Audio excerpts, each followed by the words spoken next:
Most people think they want freedom until they are staring straight into its unblinking eyes. Freedom is not the gentle breeze of an open field. It is the raw, cold wind that rips away your excuses, your masks, and every comforting cage you've built to avoid the truth of yourself. When all the walls are gone, there is nowhere left to hide, and in that silence, you meet the stranger who has been living inside you all along. The mind resists this meeting. It clings to the known, even when the known is poison. Jung called it the shadow, the disowned parts of your psyche that you've exiled into darkness because they threaten your image of who you believe yourself to be. Freedom forces you to turn the key to that basement door. The deeper you go, the more the air thickens with old betrayals, unspoken griefs, and truths you were too afraid to name. Some never make the descent. They trade their liberty for the false safety of routine, the slow drip of predictability that numbs the ache. But you, if you dare, you stand at the edge of that abyss, knowing that to leap is to lose everything that is not truly you. There is no halfway. Why does freedom terrify? Because it demands responsibility for your own soul. It offers no one else to blame, no master to resent, no structure to rebel against. It strips you bare, and the illusion of innocence dies in your hands.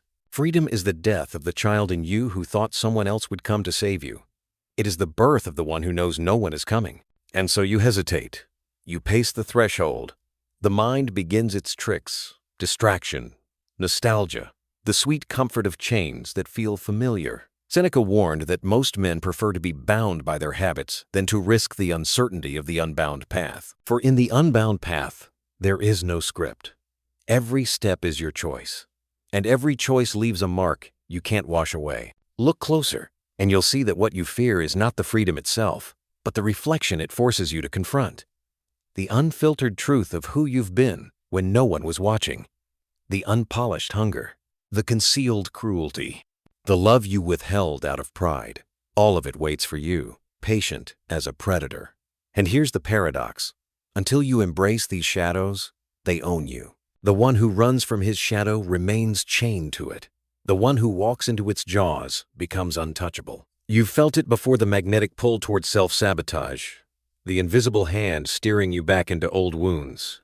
That's not fate. That's your unconscious calling the shots. Because you refuse to meet it eye to eye. Freedom shatters that. It forces integration.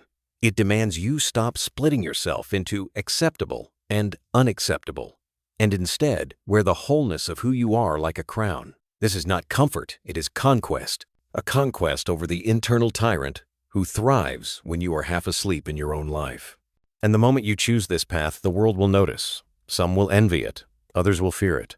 And many will try to drag you back into the herd because your liberation reminds them of their own shackles.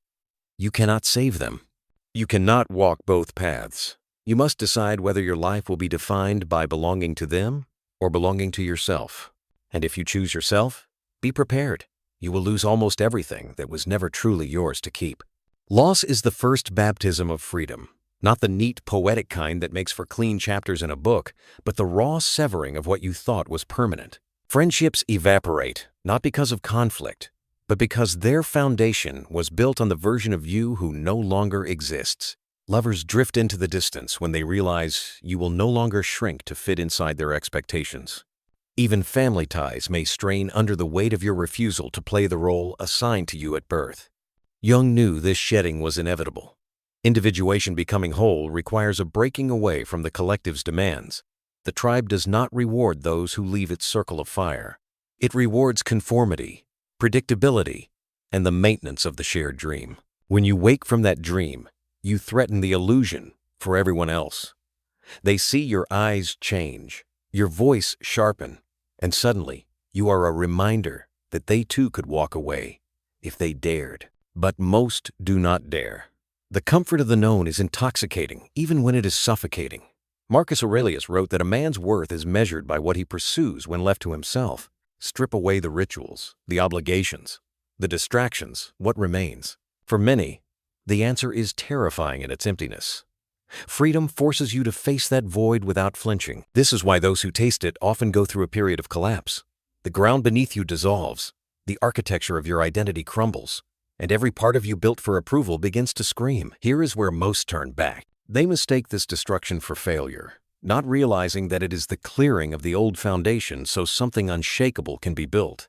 And while the collapse feels endless, something stirs in the ruins, a darker strength, a clarity that doesn't need to be announced. You start to see patterns you were blind to before. How often you bartered your time for validation. How many of your desires were inherited rather than chosen. How fear disguised itself as being realistic. This awareness is not soft, it burns.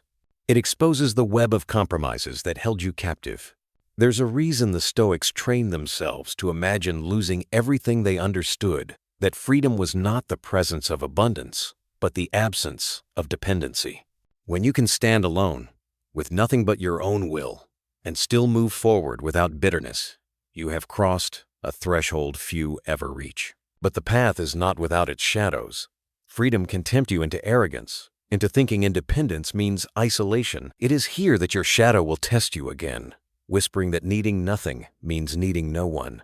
This is a lie. True freedom is not detachment from humanity. It is the ability to choose your bonds consciously without fear or compulsion. You stop clinging out of need and instead connect out of strength. The paradox is that as you become more whole, your circle becomes smaller. The noise of the world fades, and you begin to hear your own voice clearly sometimes for the first time in your life.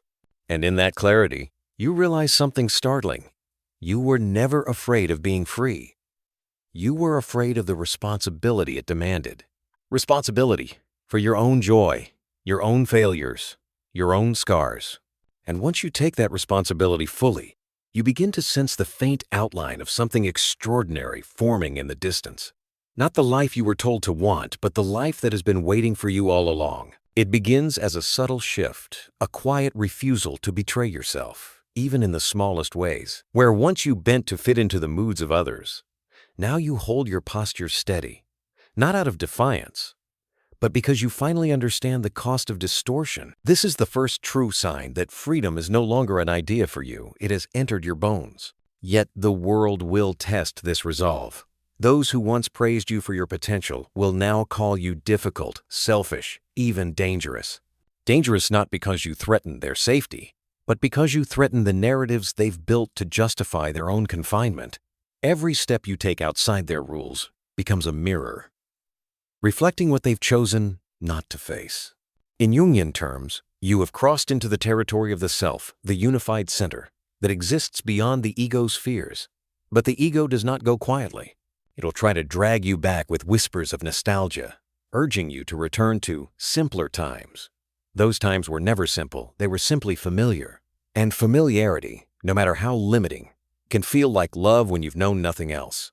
The mind will tempt you with old patterns, not because they serve you, but because they once kept you safe.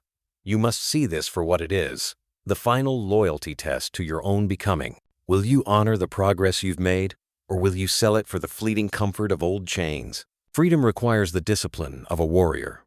It is not the reckless sprint into the horizon. It is the measured, deliberate walk forward, even when the horizon offers no promises. Marcus Aurelius wrote, "If it is not right, do not do it. If it is not true, do not say it." In freedom, this is not philosophy, it is survival. The moment you betray your own truth, you invite the old prison to rebuild itself around you. And yet, freedom is not a constant state of euphoria. There are nights when the silence is heavy, when the absence of a crowd feels like exile. There will be days when no one affirms your path, when the only voice in your corner is your own. But here lies the secret. This is where you grow unshakable. You no longer need the echo of applause to validate your steps. As you move deeper into this state, something remarkable happens. Your relationship with fear transforms. Fear stops being a command and becomes a compass. Instead of avoiding it, you walk toward it, knowing it often points directly to the places where your next expansion waits. What once paralyzed you now sharpens you. You understand that fear is not your enemy. It is the raw material from which courage is forged. In the language of the psyche, you have integrated another piece of your shadow. Every time you do this, you retrieve a fragment of power you unknowingly surrendered long ago. These fragments do not make you invincible, but they make you whole. And wholeness is a kind of armor no one can strip from you. The world still moves on its predictable cycles. still tempts you to return to the collective dream. But now, when you look back, you see the invisible bars that once caged you. You can step inside if you wish, but you also know you can leave at any moment. That choice is the essence of real power. And somewhere deep within, you begin to sense that freedom, terrifying as it first appeared, has been quietly preparing you for something far greater than liberation itself. The greater truth is this: freedom is not the destination. It is the forge, the fire that strips away all the false metal until only the purest steel remains. What you thought was the goal was only the initiation, the brutal entry into a deeper phase of existence where your worth is no longer measured by what you possess, who approves of you, or how well you perform the roles handed to you. Here, the game changes entirely. You no longer live by the inherited scripts of your upbringing, your culture, or the fractured archetypes sold by modern society. Instead, you become the author, and this authorship is not romantic. It is demanding, relentless. Every decision is yours to make and yours to bear. Every mistake is your own. There is no one left to point to in the dark. This is where many falter. They thought freedom meant limitless indulgence, the endless pursuit of pleasure and desire. But unchecked desire is simply another form of bondage, ruled not by others but by your own appetites. The Stoics knew this well. Epictetus warned that the man who cannot govern himself will serve as a slave to whatever tempts him most. So you begin to understand that true freedom is married to self-mastery. Without discipline, your liberty collapses into chaos. Without vision, your steps wander in circles until the same cages you escaped rise again in a new form. This is why the liberated must be vigilant. Every shadow you fail to integrate will eventually build its own kingdom in your unconscious, and sooner or later, it will come for the throne. And yet, there is a strange beauty in this constant vigilance. You become intimate with your own darkness, not as an enemy to be vanquished, but as an ally to be harnessed.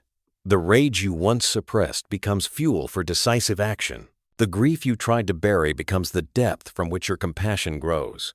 The envy that once ate at you becomes a map, pointing toward the unlived parts of your own life. You realize now why freedom felt so terrifying at the beginning.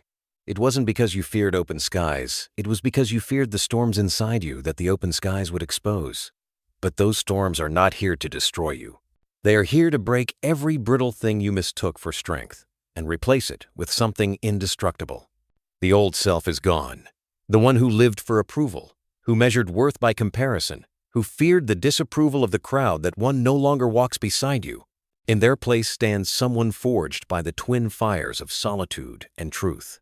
Someone who no longer needs the world to understand in order to move forward. And yet, paradoxically, this version of you can engage with the world more fully than ever before. Because now, your steps are not dictated by fear of rejection or hunger for acceptance. You give without bargaining. You walk away without resentment. You speak without bending your words to fit the comfort of the room. Freedom, once a distant and dangerous idea, has become the very air you breathe. It no longer roars in your ears. It hums in your blood. And as you move forward, you begin to glimpse a horizon that is not an escape from life, but a full arrival into it. Arrival is not what you imagine. There is no blinding light, no heavenly chorus to announce that you have finally made it. Instead, there is a quiet stillness, a sense that the war inside has grown silent, not because you defeated every enemy, but because you learned they were never enemies to begin with. In this stillness, you start to feel the architecture of your life in a new way. It is no longer a fragile tower built to impress passing strangers. It is a fortress carved from your own convictions. The stones are your values, the mortar is your discipline, and the foundation is your unwavering refusal to live as anyone other than yourself. Nothing external can shake it, because nothing external built it. This is the state Jung hinted at when he spoke of individuation, the merging of the conscious and unconscious into a single, unified being. It is not perfection. It is not sainthood. It is wholeness. You carry both the light and the shadow, not as contradictions, but as complementary forces. And because you have faced both without flinching, neither can control you anymore. Others sense this before they understand it. They notice the way you move, not faster, not louder, but with a presence that seems immune to the chaos around you. They feel unsettled because your calm is not passive. It is the calm of someone who has stood in the fire and chosen to stay until it burned away everything false. The freedom that once terrified you has now become your ally. Where it once stripped you bare, it now clothes you in a kind of invisible armor. Not the brittle shield of defensiveness, but the quiet protection of self-knowledge. The opinions of others, whether praise or condemnation, no longer dictate your path. Praise is pleasant, criticism is instructive, but neither alters the trajectory you have chosen. And now, you begin to understand the real power of this state. The ability to give without the hunger for return, to love without possession, to speak truth without calculation. Because you are no longer negotiating for your own worth, you are free to act from the pure core of your being. This is why so few taste real freedom, because it demands they stop using the world as a mirror and start living as the source. The Stoics would call this inner citadel. It is not an escape from life's storms, but a vantage point from which you can see them clearly, choose your response, and move with purpose. You are still human. You will still feel pain, disappointment, longing. But now, these are not threats to your identity. They are simply weather patterns passing through. And perhaps the most startling realization of all is that you no longer seek to arrive anywhere. Life is no longer a climb toward some final summit. It is the steady, deliberate walk through ever-changing terrain. You are at home everywhere, because you carry that home within you. It's here that the final fear dissolves, not the fear of losing others, not the fear of failure, but the fear of yourself. You have met every part of you, and you no longer turn away. This is the quiet victory of the liberated soul. And so the journey closes, not with a door slammed behind you, but with every door in the house of your soul flung open. Light spills into the corners that once held secrets. Shadows stretch out, no longer hiding but resting, finally at peace within the whole. There is no part of you left in exile.